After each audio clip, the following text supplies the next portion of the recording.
David Meltzer. I am excited to have a conversation with you. Thank Did a you. quick background on you, and so forgive me. I was a CAA guy. Oh, right I was on. with Tom Condon. Yeah, Tom, legend. Is a legend. And, Yeah. and looking at your story, and you've been at the top of at the pinnacle. So congratulations on all that work. Thank but you. I want to go back there. Take me back to when you were running Leigh Steinberg's. You're at the top of the top. What did people see that you were chasing that other people really couldn't see? What Leigh's secret was something that he hired me to do, which is I actually wasn't a great sports agent ever. I was never a great lawyer, but I was at the top of my game in technology and venture capital.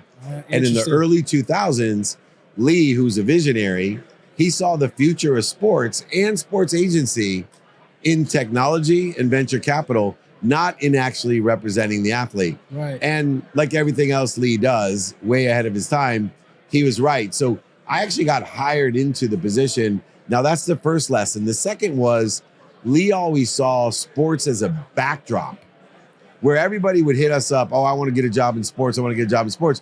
Sports to us, even the movie Jerry Maguire, which was about Leigh Steinberg. Yep. People come up to me, that's my favorite sports movie. I said, it's not a sports movie. It's a love story with a backdrop of sports. Think about it. It's not really about sports. Yeah, you're right. It's a love story. That's why so many women. That's why so many freaking women love that movie. And the guys went because sports agent, right? Football. They thought for sure. And so I have learned that lesson from Leigh that if you use sports as a backdrop for change, for impact. And one of the last things that we kept us at the top of our game at Leigh's, he required every one of our athletes to give back. So you had to pick a charitable purpose or a cause that was emotionally connected to you. Couldn't just be St. Jude Hospital because they're famous. Yeah. So something that you had to actually put your work into. Warwick Dunn had a single mom. I had a single mom. And we started a foundation for down payments for homes for single moms. And Warwick's including Watson, right? He actually gave Deshaun Watson's mom a house when he was nobody. Right. So there's a lot of great people and a lot of great things that they don't see behind the scenes in the backdrop of sports that Leigh Steinberg did. Now, Tom, I've been with CAA for my books. I've been represented by CAA. Tom Condon is a legend. Everyone had their own specific power. Joel, Tom, obviously David Dunn and Bruce Tollner.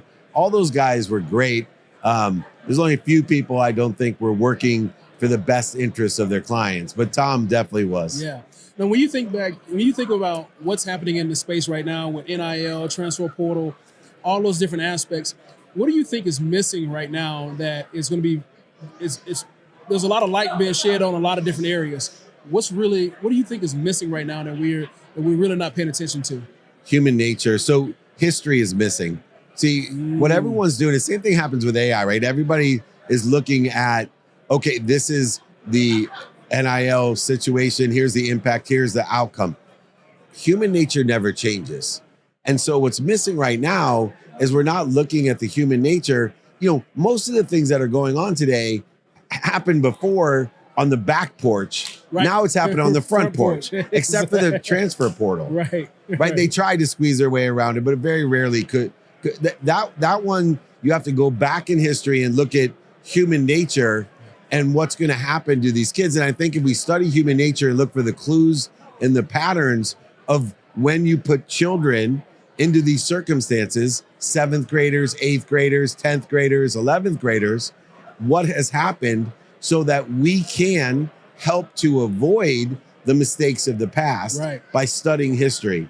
And I think a lot of people don't understand human nature and they're looking at, well, if we do this, there's so many variables. I don't care what type of strategist you are. And people do it all the time with money. They'll tell me, oh, buy this, sell this. You don't know.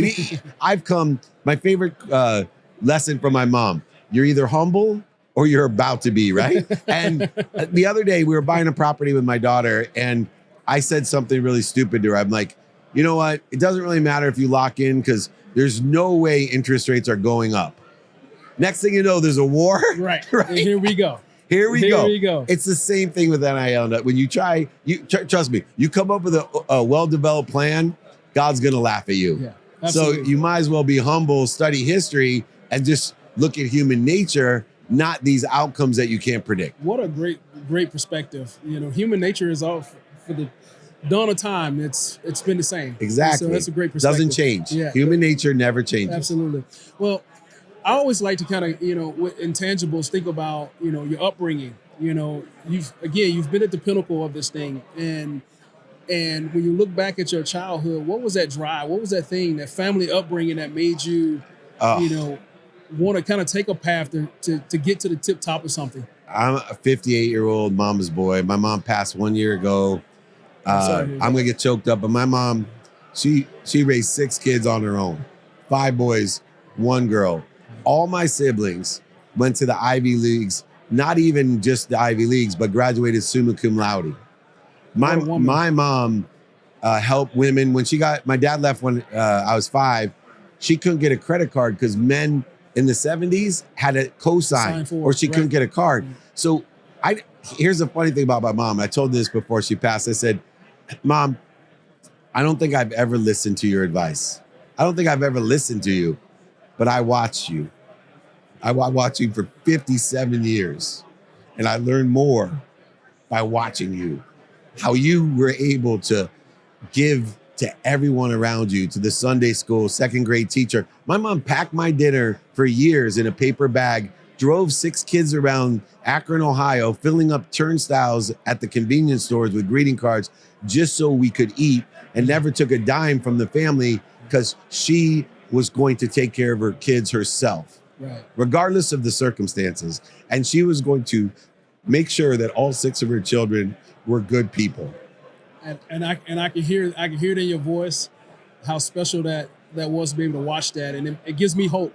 When I think about my kids, and my kids are growing up in a different lifestyle than how I grew up. I grew up farm kid, Mississippi, and rough. My kids don't have to do that, and so having a farm where I can go teach my kids how to work.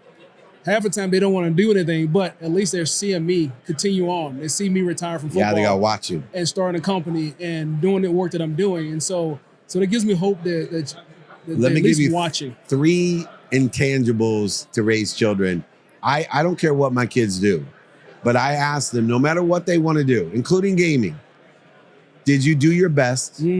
What did you learn? Right. And did you have fun? No matter what it is, I have 3 things I ask them, and then the 3 things I tell them every day, which what my mom told me. She said, I love you, I'm proud of you, and I always have your back. And to me, that's my mom's wisdom, the advice that by watching and experiencing it, I stole from her, and I now use on my kids. I'm taking a note. I'm gonna go back and make sure I write those down. Now, when you think about challenging times and overcoming challenging times, we're talking about these intangibles. At what point, at some point in your career, did you have a challenging moment where you felt like, all right, I'm gonna need every intangible that I need to get myself to the other side of this? Yeah, when I was running Leigh Steinberg, I lost everything. I lost over $100 million. I went bankrupt, including my mom's home, where the only reason I wanted to be rich was to buy her financial security, a home and a car. When I went up to my mom's house, I broke down like a 4-year-old in tears. I couldn't get it out. My mom's like, what's the matter? Are you okay? Is Julie, your wife, okay? Are the kids okay? Yeah, Mom, I lost everything. I lost your house. You need to move. Oh, are you okay, baby? Mom, I lost your house. You need to move. Oh, do you need some money? Mom, why would God punish me this way?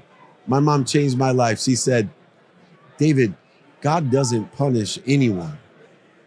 He's protecting you. He's promoting you. He's perfecting you. Sweetheart, you got to figure out how. That's your job now. I need you to have faith in God that you're going to be better for this. And I said, Mom, I don't believe in God. She said, son, you believe in God. You just believe in the wrong God. Now go fix yourself. And in that, the how, you coach up, guys like myself how to, podcasts Yep. and all the social followers, all these different things that you do now to get yourself back. How did you strap it back up? Paradigm shift. I always sought wisdom from other people, but my mom instilled faith in me. And so for me, instead of thinking I'm going to be happy when I make it all back, I'm going to be happy when this happens, I said to myself, for the sake of what am I doing this? Just like at the beginning.